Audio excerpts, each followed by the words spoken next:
မင်္ဂလာပေါင်းနဲ့ပြည့်စုံကြပါစေရှင်။ဒီကောင်းပင်မှာထိုက်ကလေးစွာကြိုဆိုပါရရှင်။ခုဒီဗီဒီယိုဖိုင်လေးကတော့ပရင်ရတနာရဲ့ရောင်အသွေးစုံလင်မှုနဲ့ကြောက်ရည်ကြောက်သားလေးတွေကိုပြသပေးထားတာဖြစ်ပါရရှင်။ဒီဇယ်ရောင်အဝါကြီးဒီဇယ်ငွေ့ခင်တဲ့ရောင်လေးတွေနဲ့သဘာဝအောင်းဝင်လေးတွေပါနေတဲ့ဆွေကြိုးလေးတွေကိုမိတ်ဆက်ပေးထားတာဖြစ်ပါရဲ့ရှင်။နှစ်သားအမြစ်သားလို့ခေါ်တဲ့စိတ်သက်အဝင်ဆုံးကြောက်သားထဲမှာကြောက်လွာထဲမှာအောက်ဆုံးအစ်စ်မှာရှိတဲ့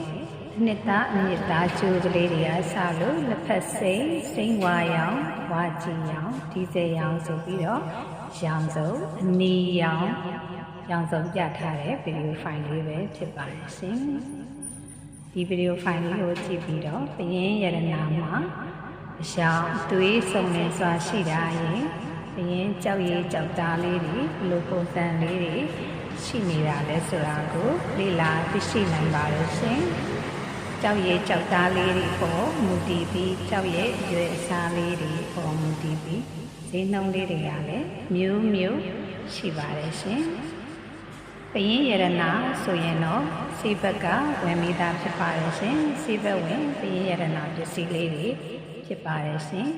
အရွယ်အစားငယ်တာကြီးတာမဆိုင်ပါဘူးရှင်ပရင်ရတနာကိုဝတ်ဆင်ထားခြင်းဖြင့်ပရင်ရတနာရဲ့ကောင်းကျိုးများကိုရရှိနိုင်မှာဖြစ်ပါတယ်ရှင်